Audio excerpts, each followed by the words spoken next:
Hi, it's Jane from the Compassion Project, and I am here with Taylor Grimes. Oh my goodness, I can't even tell you. This man has gotten to my heart. And I saw him on the news last night. My husband and I were hanging out, watching the news, and this story comes across the news, and I honestly, it stopped me in my tracks. I was like, what is that story? And I made my husband rewind it because I couldn't believe that this man was stuck on a cruise ship 61 days today, right, Taylor? Yep, 61 61 days days today. stuck on a cruise ship in an Italian port. I just honestly, his story. So, just a teeny bit of a background because I researched you just really quickly. Yeah. He lived in Chicago, Illinois, where you were a photographer. Well, you worked in a jewelry store. I went to school for photography, but I actually haven't worked in photography in a long time, just because being able to afford the equipment for photography really difficult. So you worked in a jewelry store in Chicago, right? I've been working in jewelry for 9 years now. Actually, my current permanent listed address is still Chicago, but Florida is where I was born and raised, and it's where I'll be going after all this. Get out of that. My family is. I'm going to set up base there for now, just so that I can decompress.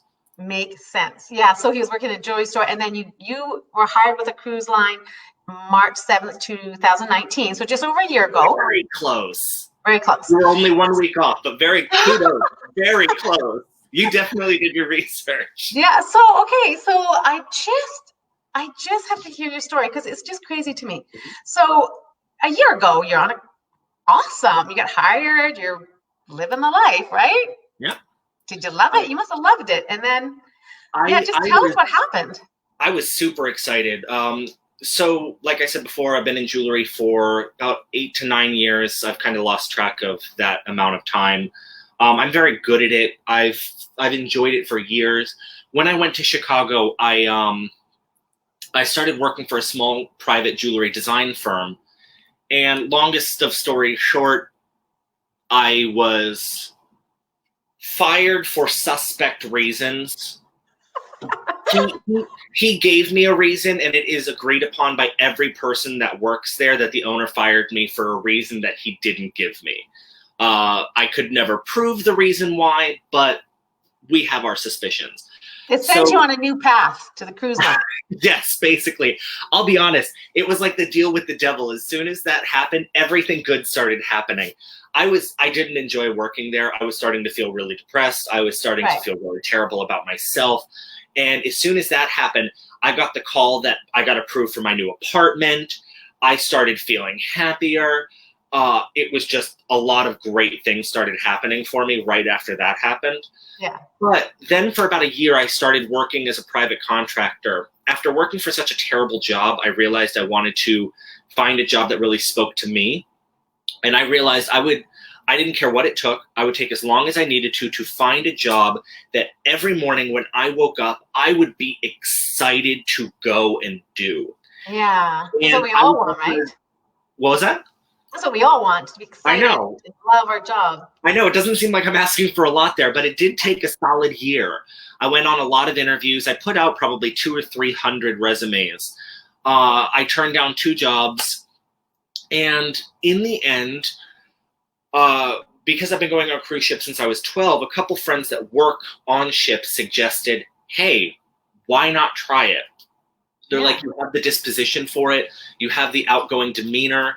And you obviously have the technical knowledge, having worked in the industry for years and years and years, to work in the retail aspect of the cruise line. Yeah. So I did my research. I looked online for the best companies to work for as rated by their crew members, and I put out applications for the top 3. One of them got back to me. They interviewed me and ended up offering me a job. The process went from, I think it was only November to December, where I had gone through 3 interviews and the job was offered to me. And shortly after that, I found out everything I needed to do. I made all arrangements necessary, and I was done and ready to start in March. And again, I experienced that that excitement that I really wanted. I was super, super thrilled. It was an experience that I'm not going to really get probably again later. I mean, I may only be 28, but you know, if I settle down later, if I have a husband, if I have a kid, if I have animals, if I buy my own property, if I have any of these things, the likelihood of me being able to go out and do these things again are probably very limited. This is going to afford me the luxury of travel. It's going to afford me the luxury of being able to save up money. And it's an experience that I really won't get again in the future. And so I'm like, yes, I'm in, done. So on the cruise ship, what was your position on the cruise ship? Where were you working? I was working in the retail department. Retail, okay. I actually got hired, even though it was my first contract, in a management position because of my years in management and my years in retail. They went ahead and offered me a management position flat out. That's good. My experience working on the ship is a little bit all over the place. There really were like some high points. There were some really low points. I think you might be in the low point right now. Yeah, but that doesn't have to do with the actual work of a cruise ship. You know, don't let anyone tell you that working on a cruise ship is easy. It's not. No. In fact, actually, if you hear that working on a cruise ship is hard, you should probably double that in your mind. I know that now. Yeah. But I've never once regretted coming to work on a cruise ship. Yeah. So when did did you guys start to realize, okay, there's something going on, something's happening? Here's where it breaks down really badly. So when I first came onto this contract, this is my second contract, the pandemic was just whispers in the news. Okay. It hadn't been, you know, drumming up a whole lot of interest. A lot of people thought it would pass, just like, you know, the SARS epidemic of 2002, or what was it? I think it was bird flu, or there was another one that happened recently. Also, the Ebola outbreak during Obama's presidency, where everyone's like, "Oh my God, this is gonna be the end of days," and it wasn't. So it really didn't seem like that big of a deal until about late February. We kind of started hearing like fears from passengers. They were like, "Oh my God, you know, what precautions are you guys taking to make sure that this doesn't affect us?" Right. And of course, cruise ships are ultra clean. You think you know what the cleanliness that goes behind a cruise ship? Again, double, triple, quadruple that. Oh, everything you don't see behind the scenes. While you guys are sleeping, there are people cleaning. While there are events happening in one area of the ship, the other area of the ship is being cleaned. In the boutiques and the stores, we are cleaning every time there is a down moment. We are constantly cleaning so that the ship is being in good condition for the passengers. And we assured them of that. Our last cruise, which launched, it was right at the very end of February. I actually don't even remember what day it was. We were a little suspicious whether or not the company was going to continue sailing. Oh, okay. And when they did, we were a little bit like, ooh, maybe not the best idea, especially because a lot of our ports are in Italy. Right. Italy at that time was being hit really hard. And so they decided to go ahead and take on new passengers and do another cruise. And all of us were a little suspicious of it. But again, we made sure the ship was clean. We also added extra precautions where every crew member and every passenger, when they left and came on the ship, had to have their temperature and their blood or oxygen level checked by one of those finger clamp things that I don't know the name of. Yeah. And also crew members, even if they didn't go outside or even if we weren't in port, every single day we had to have that done. Okay. If anyone showed the slightest symptom, they were immediately isolated. There was an area of the ship that was dedicated to isolation. That's interesting that you had to do all that, and they knew. So you kind of knew something was going on, and they still chose to go. Again, I've heard from a lot of people. I can't confirm this because I can't talk to everyone, and I'm not friends with Yeah. the highest people of the company. Yeah. From what I've heard, a lot of people just seem to think that this would pass. They thought this would be very brief. Even when we did stop sailing, the captain of the ship said, hey, we're only expecting to stop for about 2 weeks or so. Then after that, the company said it'll be a month or two. Oh, okay. It's now been 2 months. Yeah. That obviously didn't come to pass. It was obviously much worse than they expected.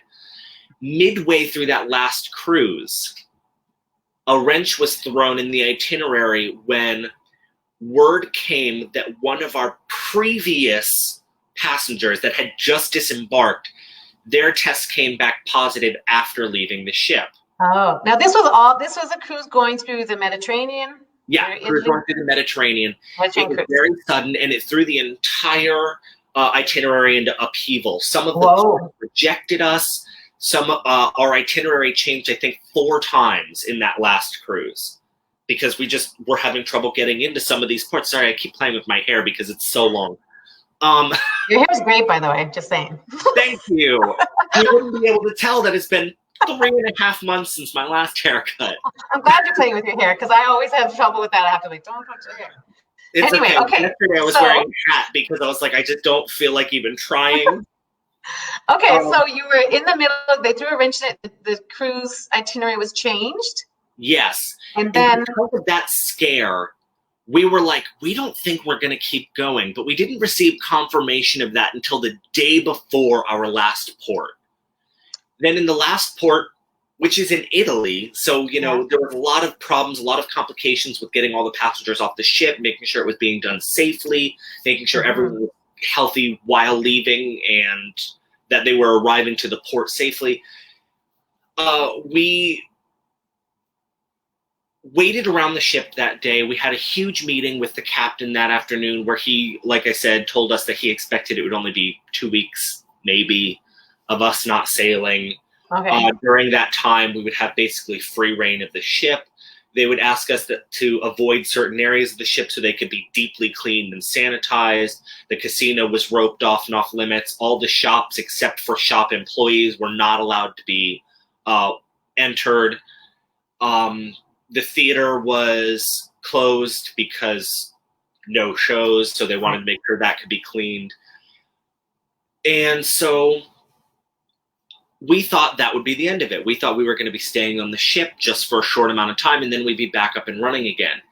Then it was almost even, I think it might have even been that night, or it could have been the next day, lists began being published of all the crew members that were going to be disembarked. I mean, hundreds of people per day just from our ship.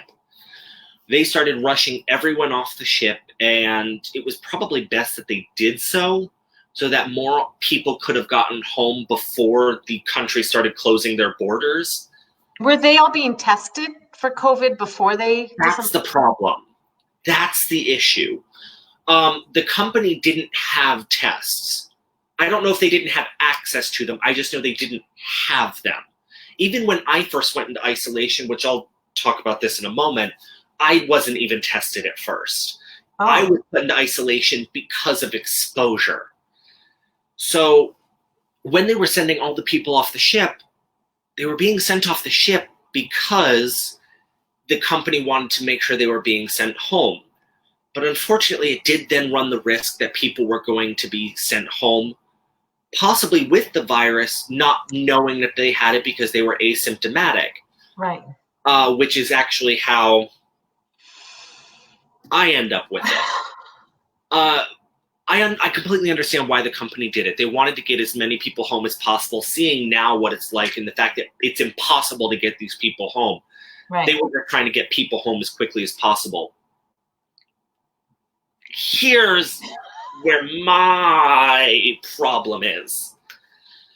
When they started publishing the list of people to go home, I reached out to the home office and I asked if I could be transferred to a ship that was still active. By this time, we didn't know that the entire company was shutting down. We thought it was our ship because of the debacle that happened with the passenger that tested positive. Okay. So I asked to be transferred to another ship. They said no. Obviously, it was because the other ships were being shut down, even if I didn't know it at the time. They instead decided to keep me on the ship as part of the 60-ish person skeleton crew that would remain on the ship until the ship was back up and running. They asked if I agreed to this. I said yes, because I had been assured that I would continue being paid. Right. That may be selfish. I don't care.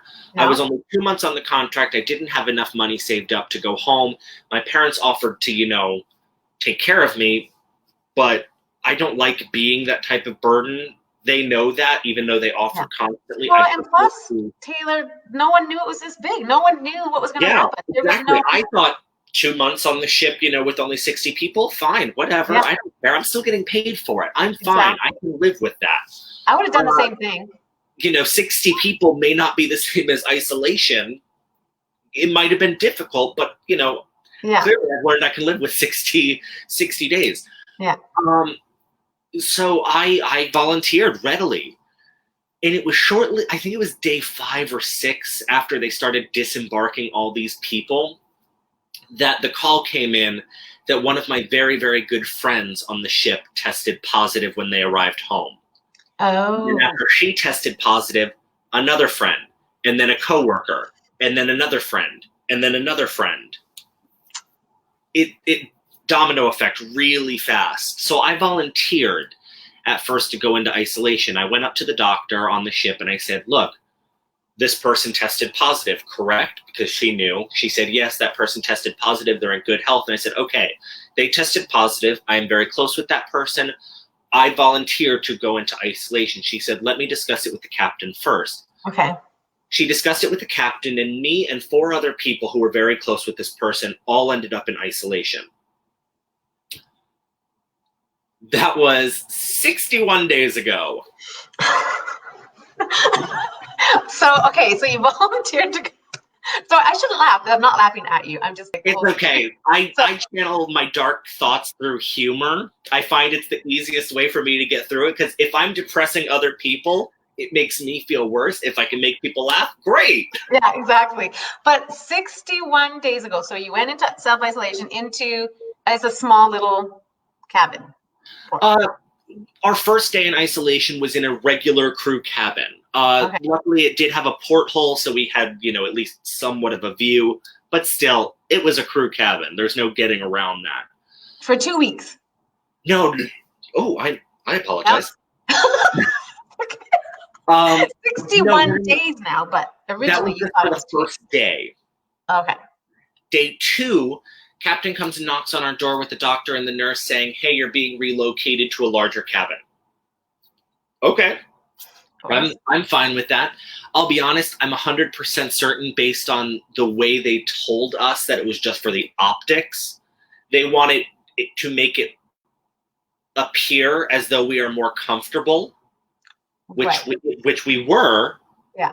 Doesn't stop the fact that we are in isolation. Having a nicer bed and a bathtub and a balcony doesn't suddenly mean that we have visitors. It means that we have some amenities that we didn't originally have. Right. And it was in that cabin that I stayed for about 56 days. 56 days. Oh my God. Yep. We were not allowed to leave the cabin except to throw trash away. We were not allowed to have people in our cabin unless it was the doctors. We were not allowed to go to anyone else's cabin, which is obvious because we couldn't leave the cabin. The only people I talked to during that time were the other people in isolation when I saw them while we were waiting to have our temperature and oxygen levels checked. Was my neighbor, because I could talk to him through the balcony door. We didn't see each other. It was just through the balcony door.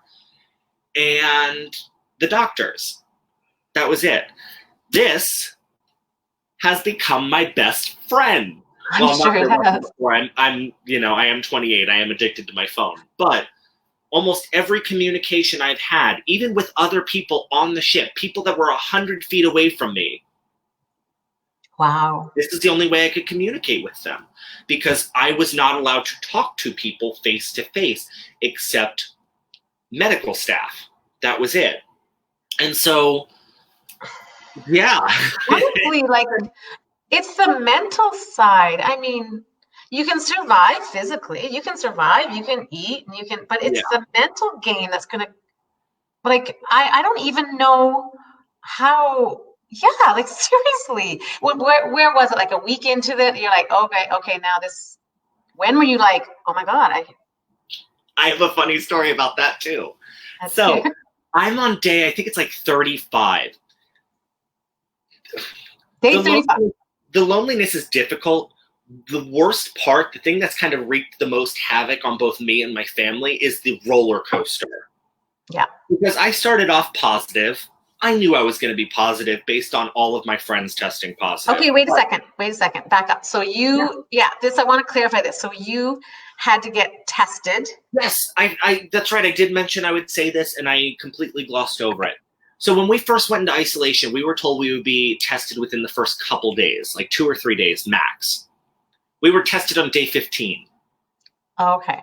Again, I don't know if it was just arrangement for receiving the tests. I don't know if it was because the company was having a hard time procuring the tests. I don't know what the reason was. It took 15 days. I remember exactly what day it was for us to get our first test. And that test came back positive. Out of the original 5, 1 person tested negative. Everyone else tested positive. By that time, other people had also been moved into isolation because they had been exposed to other people who had tested positive, who were now off the ship, or even passengers. Some passengers had notified the cruise line. And so their cabin stewards, their waiters, etc., were all put into isolation. Were you surprised that your test came back positive? Nope, not at all. Did you have any symptoms at all? I had a light cough. Oh. That was it. I never had a fever, never had body aches other than the normal, aches and pains I can sometimes go through. The light cough, though, I kind of at first just chalked up to working on a cruise ship. They use very dry, recycled air, and most people you meet on a cruise ship will have a cough. Whether it shows all the time or not, they usually have it. It's just kind of par for the course. Yeah. And so then you've been tested a lot of times, haven't you? 8 times now. So I'm so confused by what's happening with that. Yeah, here's where I'm talking about emotional roller coaster. I can live with the loneliness. What I have a hard time living with is my first test being positive, second test being positive. Those were kind of expected. After the second test, I was starting to struggle a little bit because by that point I had been in there for 29 days. Oh my God. Third test came back negative. I was like, well, of course, 29 days. By now, it should have passed. Yeah.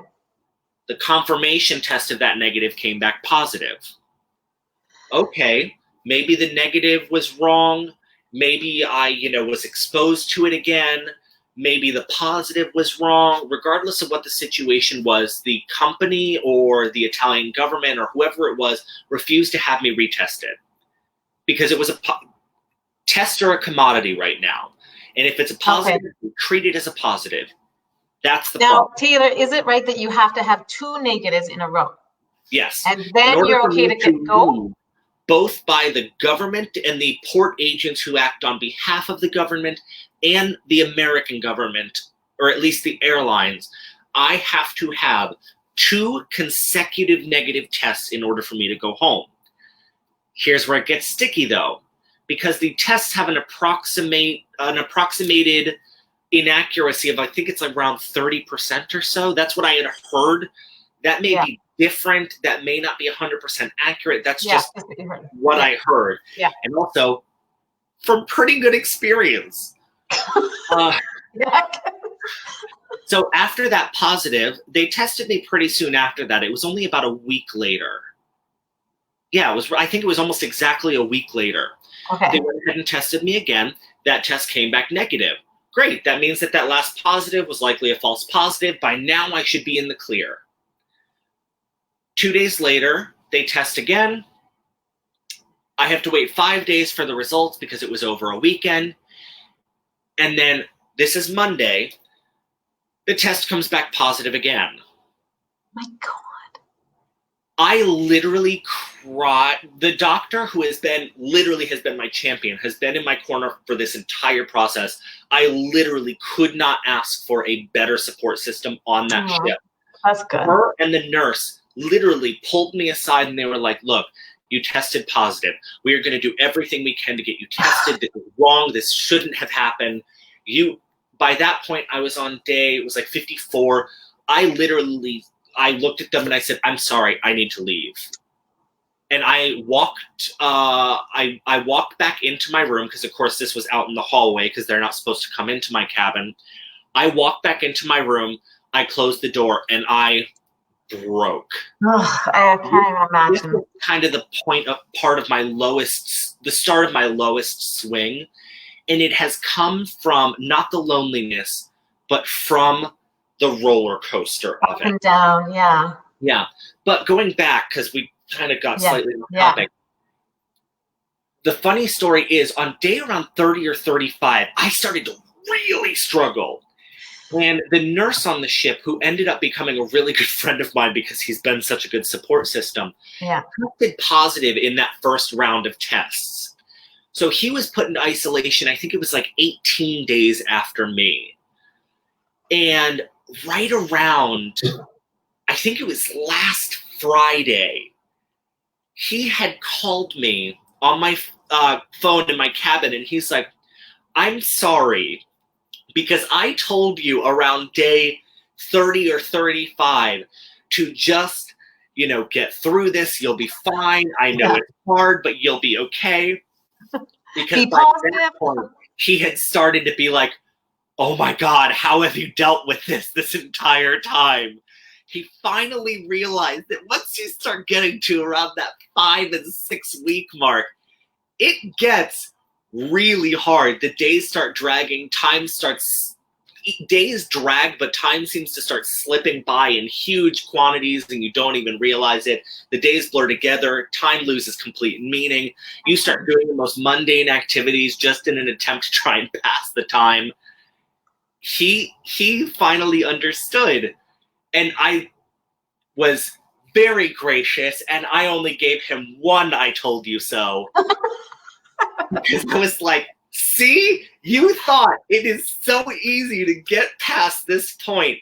But then, of course, my test came back positive. So maybe I should have been more gracious because his test came back negative and now he is back to work and I am still in the cabin.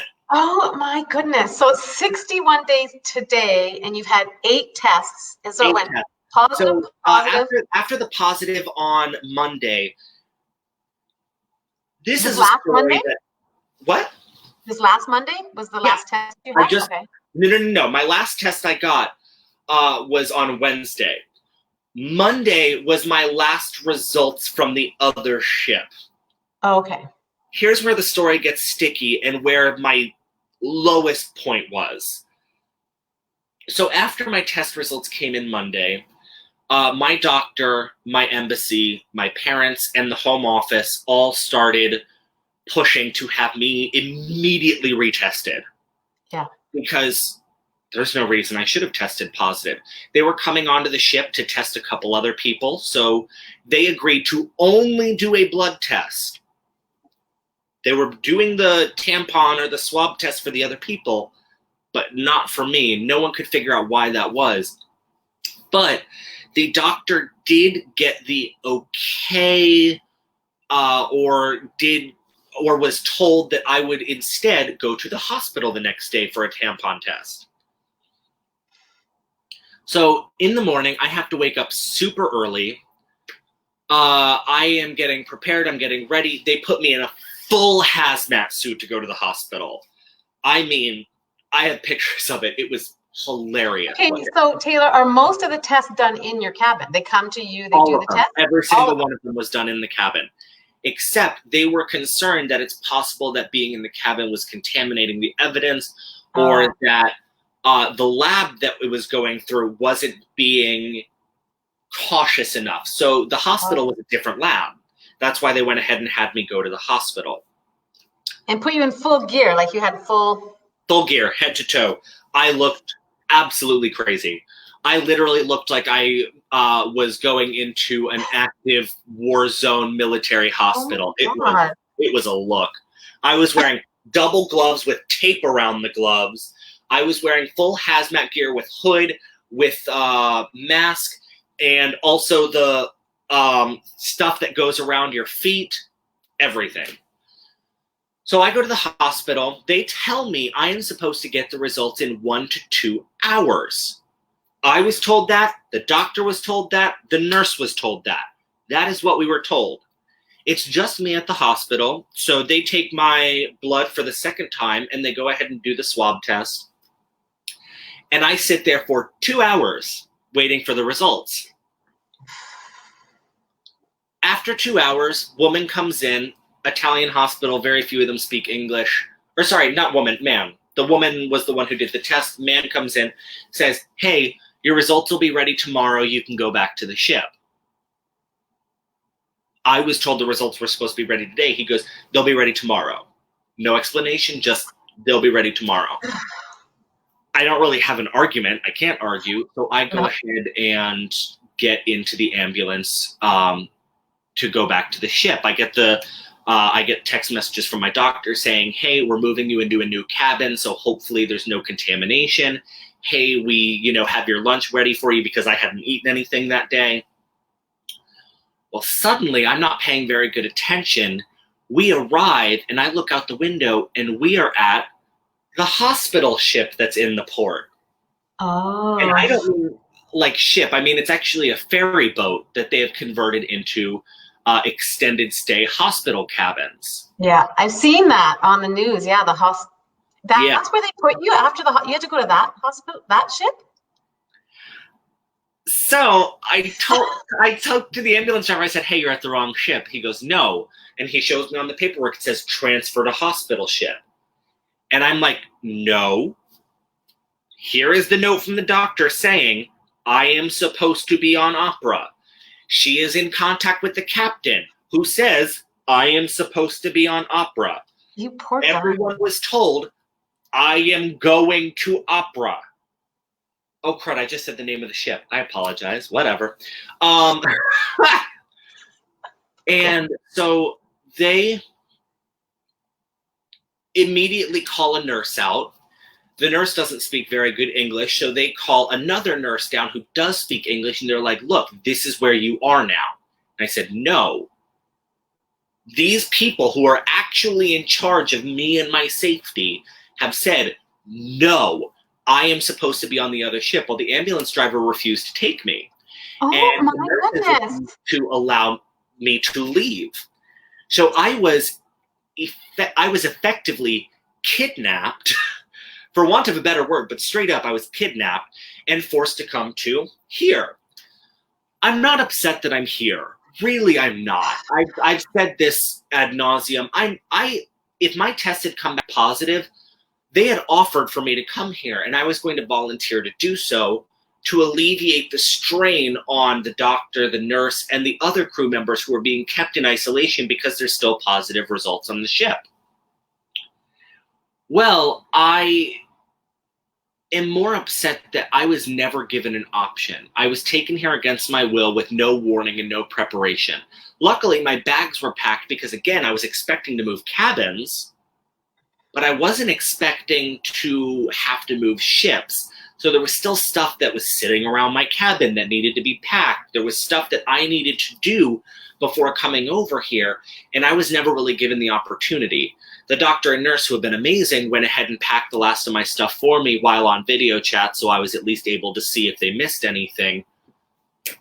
But I effectively was forced to come here.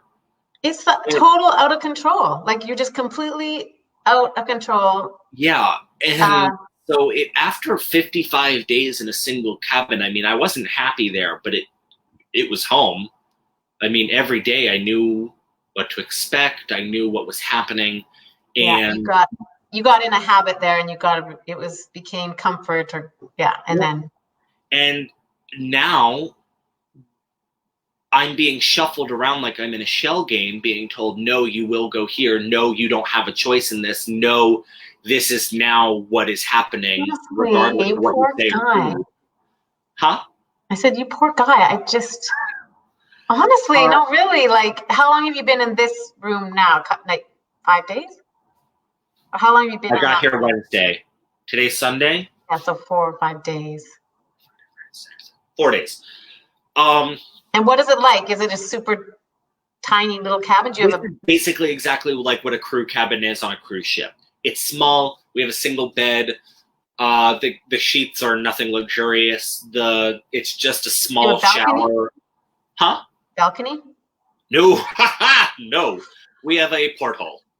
Oh my God, honestly. However, one benefit coming to this ship, for 1 hour, 3 times a day, we are allowed to, under the escort and supervision of nurses, go to the back of the ship. So we are allowed some level of social interaction. We are allowed fresh air. That is nice. That's a nice change. It's very limited, and let's be honest, it kind of looks like a nursing home where all the people are just shuffling around, or like, well, a hospital, especially because a lot of the people that are here are older Italians who have moved out of intensive care but are still testing positive, so they can't go home, so they're brought here. Wow. There's very few people other than the other crew members that came from the 2 ships who I can talk to, because most of them don't speak English. So is it like how many people are on that ship that you're on right now? Like we're talking hundreds? I have no idea. On the last ship, they would give us updates on how many people there were, who was being disembarked, how many positive test results there were, what we could expect in the coming days, etc. Those announcements were limited, but they still happened. Here, nothing. I would guess, based on how many people are milling around outside at any given time, 30 or 40. Oh, okay. That's maximum. So what is your next step? What do you have to do to get off that ship? You need 2 negatives. That news report that you saw, I have had some good news and some bad news. The bad news I received was that apparently there have been severe delays in the test results coming out of the lab that does the test results here. The results are taking 7 to 9 days to come back. After I got here, the day after I got here from the hospital, they tested me a second time. So I had, at the time of that news article, I had 2 test results pending. Yesterday, I actually got news that the hospital results came in earlier than expected, probably because it was a different lab, and that test did come back negative, which means that that last positive, again, was probably a false positive. So I do have 1 more result pending. I did get a call today, and they said they are hoping to get the results tomorrow. The head of the medical services for this port, the head doctor of this ship, the head doctor of my last ship, and my embassy have all been pressuring the lab to put my test at the front of the pack, because I can't be sure, but based on the fact that I was the person who had been in isolation the longest on the other ship, before even coming here, I'm pretty sure I've been in isolation the longest out of anyone here. So they're putting me higher up. Someone just asked, why isn't... So that actually is a good question. Thank you for reaching out, Carol. I've been in constant contact with my embassy. I have, my doctor has, my parents have, everyone has. The embassy's hands are tied for the most part. I can't remember what her title is, but the woman who's been keeping in contact with me, she's a very lovely woman. She has been following up with me regularly, trying to make sure that I am okay. However, she has superiors that she has to report to. Right. So there are some things that she just doesn't have the authority to do on her own. Yeah. And if she doesn't get the approval, she just can't do them. And as far as evacuating me out of here, that would take some pretty high authority for it to be done, especially because I'm still an assumed positive case. Until I have 2 consecutive negatives, I'm assumed positive. I don't have really results here. Did he test positive in his last test? The last one was? No, Miss Debbie, I actually did not. My last test was negative. The results that I got yesterday were in fact negative, and I'm still pending one more result. It is fingers crossed, due to the pressure of my embassy, of both doctors and the head of medical services, that the results will come in tomorrow, and I am hoping they are negative. If they are negative, then and only then will my embassy and the company begin the process of repatriation. Okay. That doesn't mean I will be immediately removed or evacuated. It means that they will begin the process of arranging my transportation, getting a flight ready, and sending me home. One other problem: you can't fly directly from Italy into the United States. So there will at least be one or likely two transfers. And because there's a lot of flight cancellations, if one of those transfers is delayed or canceled, it is going to throw everything into upheaval. So even after I'm off the ship, it's not going to necessarily be like a straight shot home. And Yeah, also, because there are only certain airports that are accepting international travel right now. So even Right. still, I'm not coming straight into near where my parents live. There's still going to be additional travel involved. this is a friend of mine, Jennifer. She's watching. She's a pilot with Air Canada. Thank you, Jennifer. Like I commented before, this week has been the worst. When they effectively kidnapped me, I'm not much of a crier. I've cried more this week than I have since my grandfather passed away, so that's saying Aw. something. Aw. And Yeah. when they refused to bring me back to the other ship, in front of the two nurses, the ambulance driver, two other patients who were arriving at the same time, and the flying spaghetti monster and everyone else, I literally broke down, crying, hyperventilating, Aw. full-blown panic attack in front of every other person there. And Aw. afterward, both two doctors and two nurses came in individually to see me and check on me, because I think they were concerned that I might do something drastic, Yeah. or they were just concerned because I had caused such a scene that Aw. they were a little worried that for me mentally, that I might have suffered a mental break. And I might have, but let's I'm be honest, amazed. I didn't have a lot of sanity beforehand. So for me to lose my sanity, it wasn't going to take much. I'm amazed how you're doing. Like it is the mental game. That is what you're dealing with, is all this up here. Like really?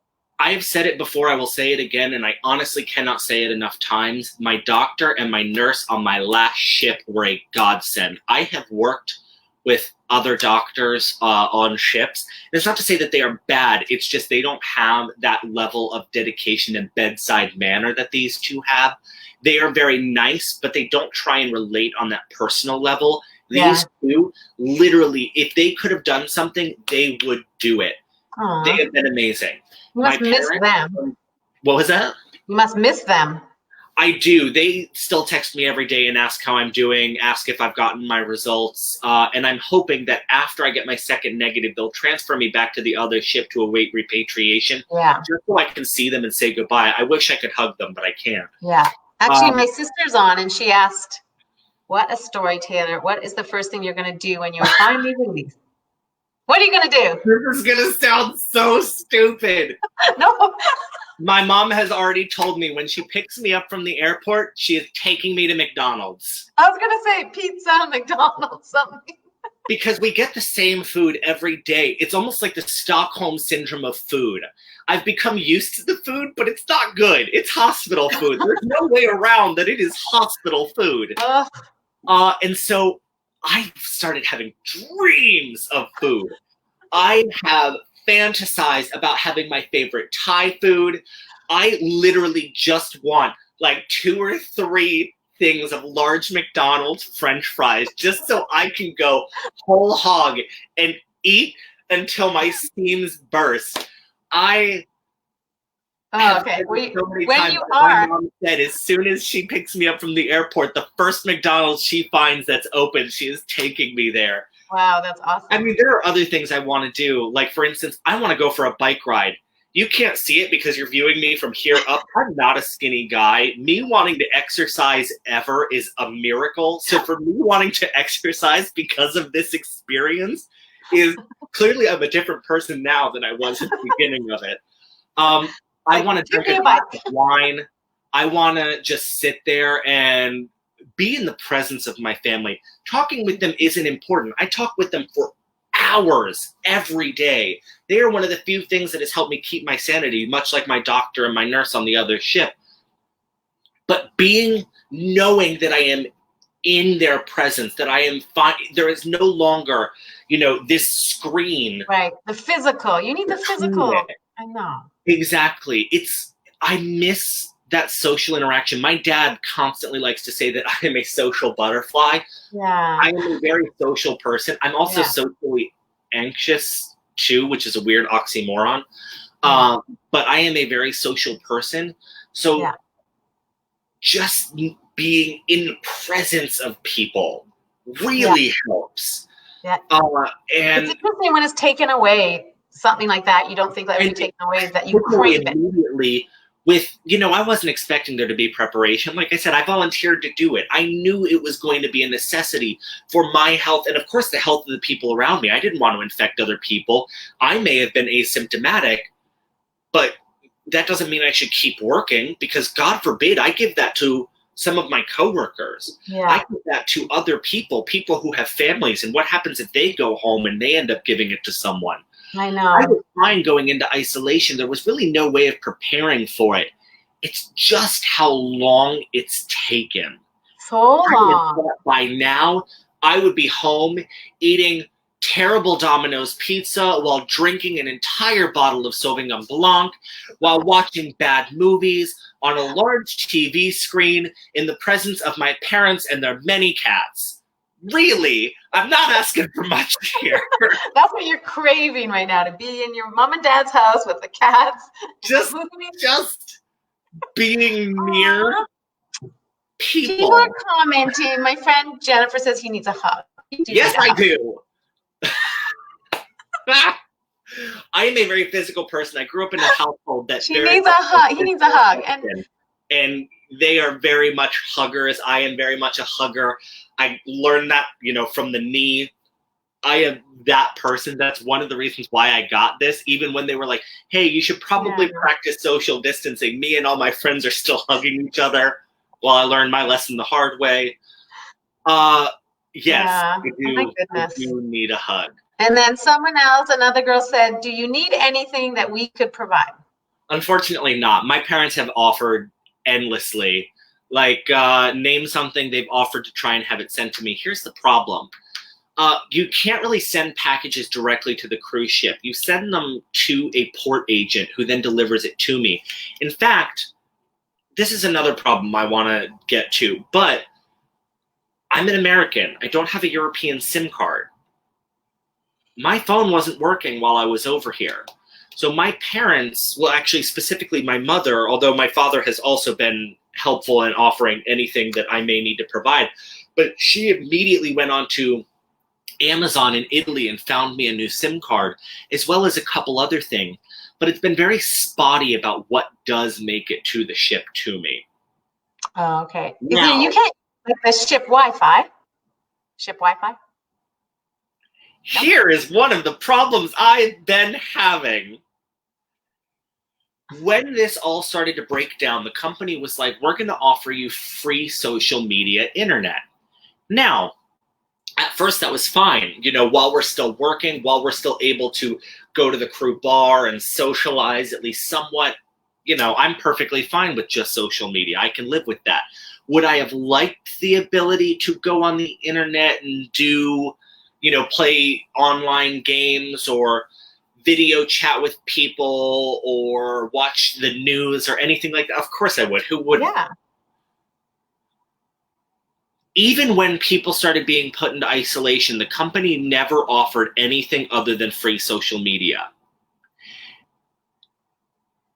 Even if I had the free social media, get to that in a second, I don't think they thought through, 60 days in isolation with only Facebook, Twitter, and Instagram. They're like, okay, well, you can also do FaceTime calls because normally you can't with the social media packages. Okay, that's nice. Who do you expect me to talk to for 60 days? Like, even me and my parents sometimes run out of things to talk to. We'll just sit in silence on the phone, just, again, for that presence that I lack otherwise. Yeah. When they moved me into the larger cabin, the area of the ship they moved us into didn't get the shipboard internet. So even if I wanted to use that social media service, I couldn't. After a friend on the ship gave me his SIM card temporarily to use until this one got here.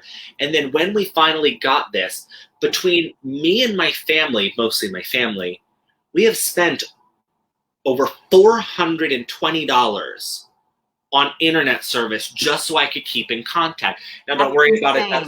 That's all. We've gotten that situated and figured out. That's all, water or under the bridge. That's crazy, though. You can't be in isolation for that long without internet to contact your family, contact your friends, and for entertainment, so you don't lose your mind. Yeah, a lot of people have been saying, that they're mad at the cruise lines and the cruise industry for not getting them home quicker. I'm not mad at them for that. I wouldn't have wanted to really go home with a positive test result. My mom is high risk. My grandmother is high risk. My sister-in-law's family is high risk. So, me interacting with these people would have put other people at risk, like severe risk. And I don't want that to be the case. Aw, love you, Dad. Oh, that's your dad. Yep. Tom loves you. I wouldn't have wanted to put anyone else at risk. I was fine with being put in isolation.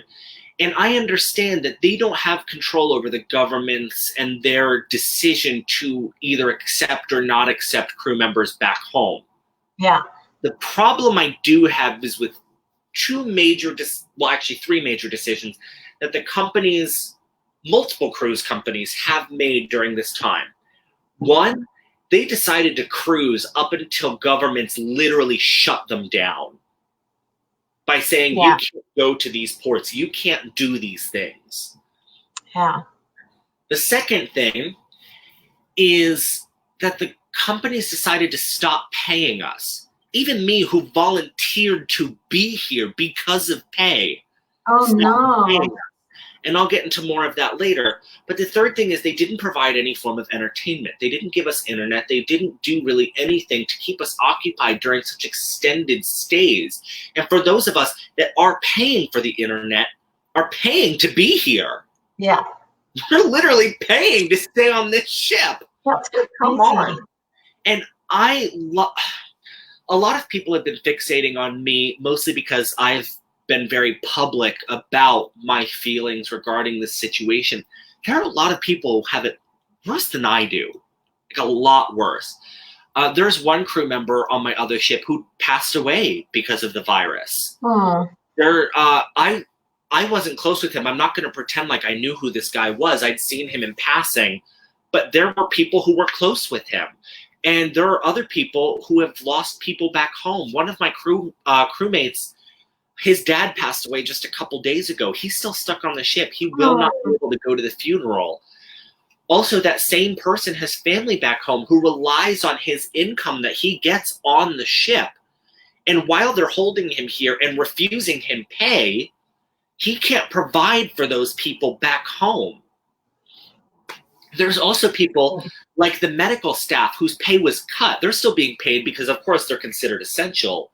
But their pay was cut while they're working harder now than I think they ever have worked and doing things that are literally traumatizing them. I wouldn't be surprised if some of the doctors are dealing with PTSD after this. Oh, yeah. They're dealing with situations that literally keep them up at night. My poor doctor over there, she, again, has bent over backwards for me. And I have not made it easy for her because I am constantly, going through panic attacks and mood swings and, dealing with this situation. Meanwhile, she has 20 other people that she's also having to deal with. And she's losing sleep because She doesn't know if she could do anything for these people. The crew member that passed away, she wasn't able to save him. I mean, she got him to a hospital as soon as possible, but there's only so much you can really do. Yeah. And she's been struggling with that. I feel so terrible that there are other people that have it worse than I do. And I sit here almost sometimes wallowing in a sense of, self-involvement. I'm like, oh my God, I have it so bad, but I know there are people who have it worse. But I use this analogy a lot. If you were to chop off my arm and then point next to me and say, well, that guy died, doesn't make my arm stop hurting.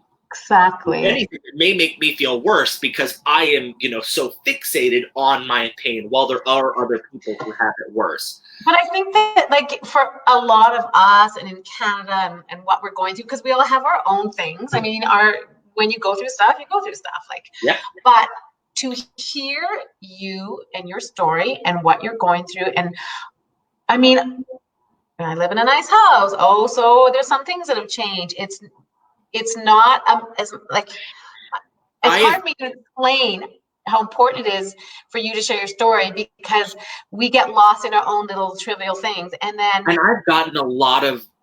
I've gotten frustrated with a lot of people who have tried to say to me, oh, well, I'm going through the same thing at home. Or it's not that bad. You need to just power through it because when you get home, it's going to be the same. It won't be. I tell people, do you get to choose what you eat and what you drink and when you get to have them? Do you at least get to communicate with people without spending a couple $100 to do so? Do you get the ability to open and close a door? Do you get the ability to go for a walk or a bike ride? I understand it may be very limited, but you're not stuck in, like a 10 by 10 foot cell. No, it's like a cell. Yeah, it is like a cell. I am, for want of a better word, a prisoner. And at least on my last trip, I was a prisoner in a much more comfortable cell, but I'm a prisoner, a willful prisoner. Like, I understand why I'm here. I'm not rioting about the fact that I'm here. I'm rioting about, a lot of other injustices that I'm seeing, but I am, for all intents and purposes, a prisoner. And that was very clearly demonstrated when they forced me onto another ship. And, that was kind of my breaking point. It was at that moment that I stopped any expectation or any hope that I can't 100% blame the company, because they, like I said, the captain didn't know that I was being transferred here. But, I stopped having hope or expectation that someone was going to step in and really help with this. So how are you getting through the day? Like, what it doesn't even sound like do you have anything like books, a deck of cards? Do you have anything for entertainment? Anything? I have a couple of things. For one, I mean, you are currently talking to me on my laptop. I have been spending my time working on a business plan for a business that I really want to open. Unfortunately, that requires a lot of either collateral or money, which I don't got. But I at least want to have a business plan intact as I go forward if I do choose to pursue that. I have worked on my blog because I've been writing about the experiences of what it's like. What's your blog called? So it's the website is www.taylor, my name, Taylor, breaks down. .blogspot.com. And basically, Taylor breaks down Blogspot. To work on a cruise ship, and lately I've been talking about what it's been like during the quarantine situation. TaylorBreaksDown.blogspot.com. I'll post that in the comments so people can follow you. And I've been working on that. I've been spending a lot of time talking with my parents, but there are some days where, I don't know if I want to call it depression, if I want to call it hopelessness, it's kind of hard to put a name to it. But literally yesterday, for instance, until around 3 or 4 o'clock in the afternoon, my time, I didn't get out of bed. When they asked if I wanted to go outside after breakfast and after lunch, I told them no. They brought me food. They left it on the table. I literally took the one step it was for me to collect that food, bring it back in bed. I slept for a lot of the day. You know what? obviously it is depression because I've been in a place years ago, and you literally, it's that when you wake up in the morning, you're pulled back to the past of where you want to be. There's nothing to bring you forward. You have nothing to get you out. Like what are you getting up for? And sometimes it's what win do you have? It's like maybe for that day yesterday, your win was you got out of bed at 4 or 3. That was a win. You got out, showered, or ate, whatever. I actually, ironically enough, the kick in the ass I needed yesterday was the fact that a news reporter reached out to me and wanted to interview me. And I was like, well, I guess I should at least try and make myself look presentable. Yeah. And then, of course, I got the phone call from the doctor, put a little bit. Your dad's worried.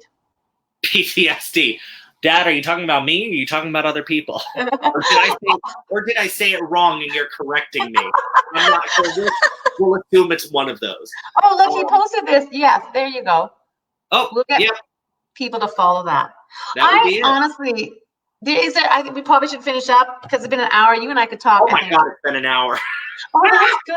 I don't care because you can share your story. But is there anything else you want to say to anyone? I mean, there's quite a few people saying things like Mark was like crazy times, hard to believe. Trust me, I agree. It is crazy and it is hard to believe. Your dad, it's so funny. Me? Oh, I'm going to have PTSD. Look, I survived being raised by you guys. I'm pretty sure if I was going to have PTSD, I would already have it.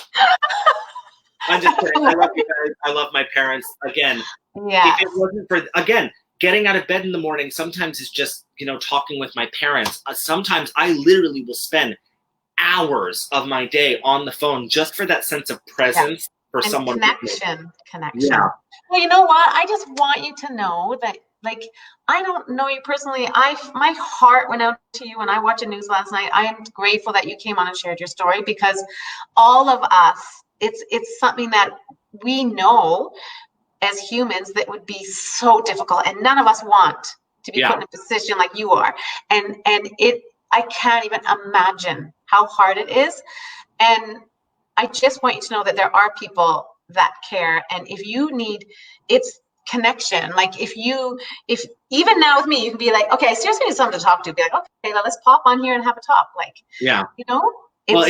I will say one thing. It has been amazing the amount of support I have gotten from strangers since, the news publication went out, but also from friends. When I started doing Facebook Live videos and stuff like that, just to update people, I never expected anything to change because of it. I just wanted to reach out and talk to people whom I may not have the chance to message. I can't message every single person every day and say, hey, my test came back negative today, came back positive today. I'm struggling. Please reach out to me. Yeah. I don't always have that chance to do so. And the Facebook Live videos were just a chance to update. And more people have reached out to me that I haven't heard from in years. Aww. Years and years and years. Just to say, hey, I still think of you. I'm hoping you're okay. If you need anything, reach out to me. Yeah. And I would have never expected that of people. Yeah. I say that in the, abstract, at the end of all of my videos, I assure people, if any of my friends need something, reach out to me. You're I don't amazing. Want through even half of what I'm going through. So if you're having that struggle, please tell me and I will do what I can. Obviously, being stuck in Italy, I can't do much, but I will try my damnedest. You're an incredible person. Doing that is just, it fills me with the warm fuzzies and also drastically reminds me that I am not home surrounded by friends and family. No, I just want to say that you're an incredible person. You can tell you've got the biggest heart and you have a sense of humor through all this. You have to somehow find a sense of humor. You can go crazy, right? But I just really appreciate you coming on and sharing your story. And I want to keep in touch with you. And you can come back on. We can do another one. Yeah. And I know you wanted to talk with my mom also. I'm sure she would be interested in doing it as well. I do just want to add one thing. I promise I'll make it quick. Oh, no. Actually, we'll say two things. One is just a thank you. Thank you and thank anyone who did listen. I know this was very long-winded. I already told Jane in advance. I am a very talkative person. I'm like a wind-up doll. Wind me, watch me go. Good luck getting me to stop. It's good. So if you stayed till the end, thank you. Really, thank you. Just this opportunity to vent helps. Yeah. Here's where I get up on a little bit of soapbox per se. Watching my country struggle to grasp the severity of this has almost sometimes made me wish I wasn't going home, because I am so scared to go home to find that, you know, my loved ones are being put at risk because of these people who don't care, who are so cavalier with the lives of other people because they believe they are above it. They think, Yeah. well, I'm healthy, I don't have to wear a mask, or, you know, I want a haircut, therefore these people who might be severely at-risk people should have to go back to work to service my needs. I literally have sacrificed my life for the last 2 months. And I don't want praise. I don't want thanks. I just want other people to do the bare minimum to Yeah. try and make sure that other people stay safe. Yeah. I mean, Because- that's why we're doing the social distancing, to keep other people safe. Stay home. Do your part. But the fact that people aren't because they feel they're above it and they're trying to equate lockdown or social distancing with some form of oppression is baffling to me, because I am 100% sure. First of all, if one person got my grandmother or my mother or someone else sick to the point where they passed away, I would go to jail because I would probably murder that person. I am a very outgoing person, but that would be a line. You don't come for my family. And if you are out there risking the health of my family or my friends because you're just a jackass, you're on my shit list. Yeah. And I just want people to do the bare minimum and think of other people's families, because I know how I would react if this happened to my family. These people that are pushing for opening or lack of social distancing or fighting the use of a mask. I know. What would you say if it was your family? Yeah, exactly. You knew the risks, but you thought it was okay for other people, but the moment it affects you, it's a problem. Right. Just like the totalitarian Tang in office, who's fine risking the health of other people, but the moment that one of the people near him tested positive, he goes nuclear. Because he realizes the risks, he just doesn't care when it affects other people. I But know. when it affects him, it's a problem. Yeah.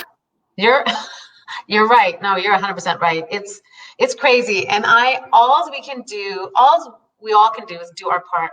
And we can't force anyone to stay home or social distance. We have to do it for us. Like if I go out, I stay away. I actually hardly go out anymore because I don't want to risk my family, my grandchildren.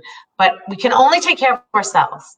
Your family, when you go back to the States and go to McDonald's, you have to do your part and social distance and wear your mask.